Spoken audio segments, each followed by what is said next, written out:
শহীদরা আমাদের প্রেরণার বাতিঘর। আমরা যখন হতাশ হয়ে পড়েছিলাম, শহীদরা আমাদেরকে রাস্তা দেখিয়েছে। আমরা আজকে এসেছি শহীদদের কবর জিয়ারত করার জন্য। শহীদদের রেখে যাওয়া যে আমানত, সে আমানত যথাযথভাবে যেন আমরা আঞ্জাম দিতে পারি। তাদের যে আকাঙ্ক্ষা, যে বৈষম্যহীন ইনসাফ ভিত্তিক বাংলাদেশ বিনির্মাণ করা, সেই স্পিরিটটাকে নতুনভাবে পুনরুজ্জীবিত করার জন্য আমরা আজকে শহীদদের কবর জিয়ারত করতে এসেছি। এবং আপনারা জানেন, আমরা নির্বাচিত হওয়ার পর থেকে সারা দেশের মানুষরা আমাদের জন্য দোয়া করছে, এবং গতকালকে আমরা কর্মসূচি দিয়েছিলাম শহীদ পরিবারের সাথে সাক্ষাৎ করা, শহীদদের কবর জিয়ারত করা। তো আমরা আমাদের জায়গা থেকেও সকল শহীদ পরিবারের কাছে যাওয়ার জন্য চেষ্টা করব, ফোনে কথা বলার চেষ্টা করেছি। মূলত শহীদদের আকাঙ্ক্ষা লালন করাই আমাদের উদ্দেশ্য। এবং জুলাই বিপ্লবে যে 2000 ভাই বোন শহীদ হয়েছে, এই প্রত্যেকটা পরিবারেই আমাদের পরিবার।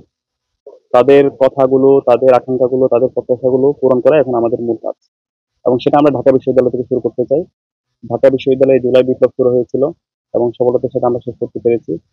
এবং এই ঢাকা বিশ্ববিদ্যালয়ে আমরা শহীদদের আকাঙ্ক্ষা, একটি বৈষম্যহীন ইনসাফ ভিত্তিক বাংলাদেশ বিনির্মাণের চমৎকার একটা নমুনা আমরা হাজির করতে চাই, এবং এটা সারা দেশে ছড়িয়ে দিতে চাই। আমরা সারা দেশের সকল শহীদ পরিবারের কাছে দোয়া চাই, মুক্তিকামী ছাত্র জনতার কাছে দোয়া চাই, যেন আমরা আমাদের উপর যে আমানত অর্পিত হয়েছে, সে আমানত যেন আমরা যথাযথ হক আদায় করতে পারি। আমরা এই আমানত, এটা আল্লাহর কাছে আমাদেরকে জবাবদিহি করতে হবে।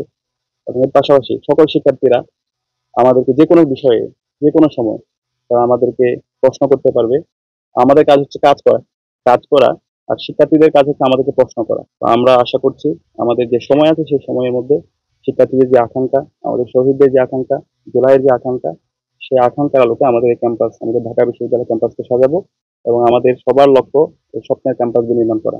সবাই আমাদের জন্য দোয়া করবেন। সালাম আলাইকুম। আমরা কিছু প্রশ্ন করতে পারি?